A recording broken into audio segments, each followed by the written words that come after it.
This is a battle between the ultimate chess genius Magnus Carlsen and an intermediate player.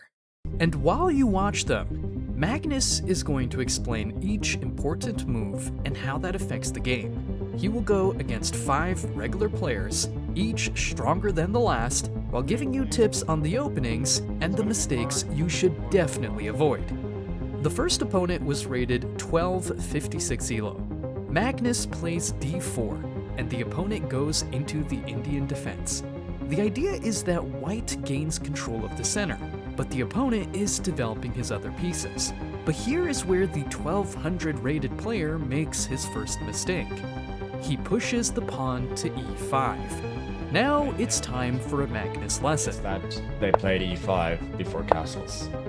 Because usually you would have knight e4 here as a little tactic, winning the pawn back because of knight e4, bishop e5.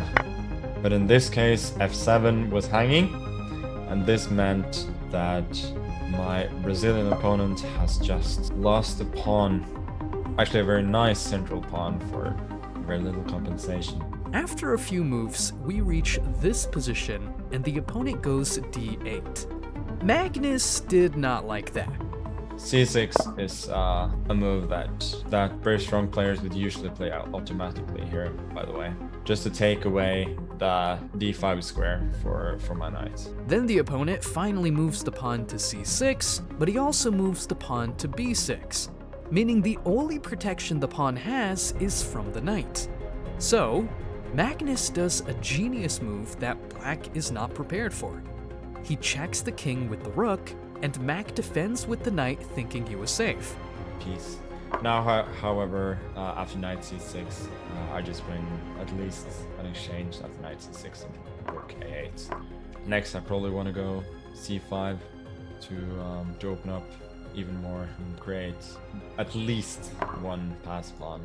Creating a passed pawn is especially important in chess because if the other pieces are busy defending it, that means you are either going to promote, or the opponent will have to sacrifice something for that pawn.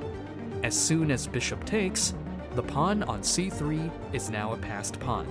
But most importantly, this bishop is checking the king, and the only safe square is g7, meaning this knight is gone for good.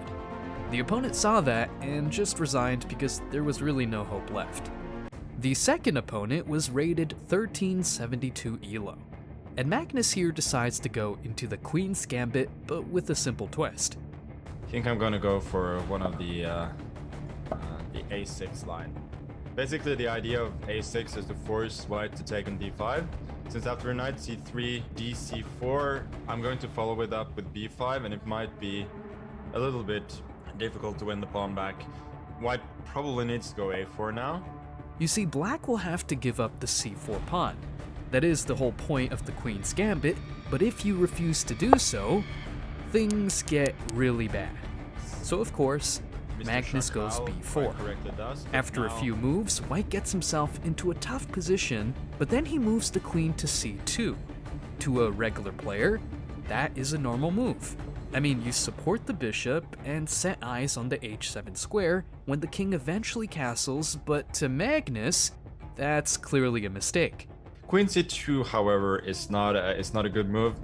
He should have started rerouting the knight, I think, immediately, since now I will get the opportunity to severely weaken his pawn structure.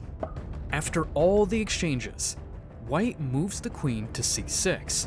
But then Magnus gives a lesson on tempo and getting any points of material possible. So queen c6 is a good move, but I think I'm going to play queen b8, winning a tempo by attacking h2 and then later on preparing castle. But after analyzing a bit more, you can see that he switches up the moves. So I could take on h2 here, but there would be some complications after king g2, possibly rook h1 after castles. Would love to go bishop h2, king g2, and then bishop f4, but unfortunately that's not possible because of bishop f4 and then queen takes a8. Also after castles, bishop f4, bishop takes h7, followed by queen takes d7, or maybe even queen takes d7 followed by bishop h7 would be an issue. So I feel that it's not only more sort of instructive, but also may even be better just to castle. Eventually, the opponent blundered the queen and then forfeited the game. The third opponent was rated 14-13 elo. The game ended up in a very unusual opening because, well, the queen is out way too early. White then moves e3, and here's where Magnus starts his lecture. E3, I feel like, is just a little too soft.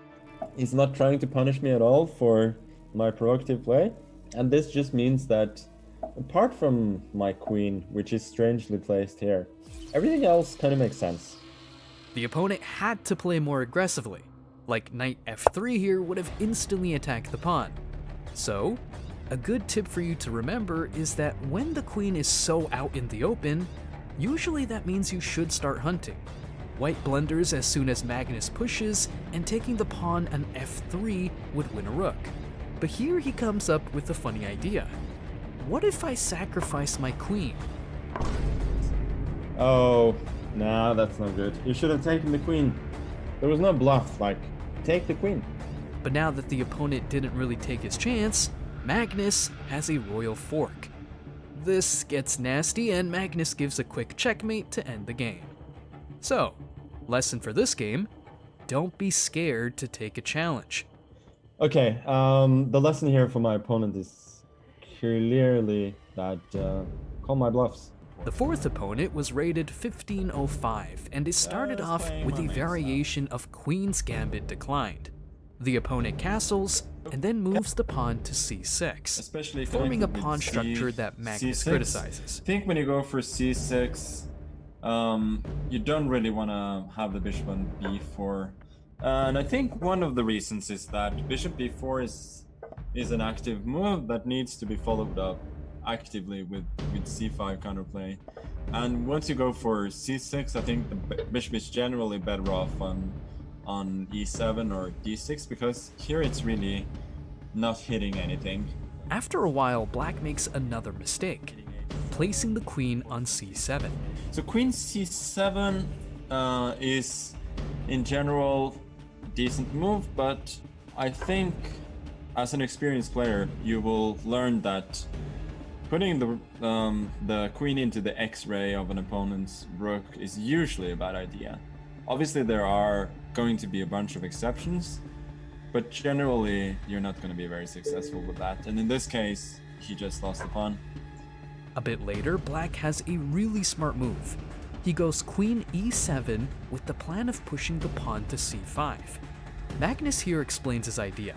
Yeah, it's a really good move, intending c5, and in case of c5 he would still be a pawn down, but he has considerably, if that were to happen, he has considerably improved his prospects. So I'm going to go for something a little bit unusual here, which is rook c5.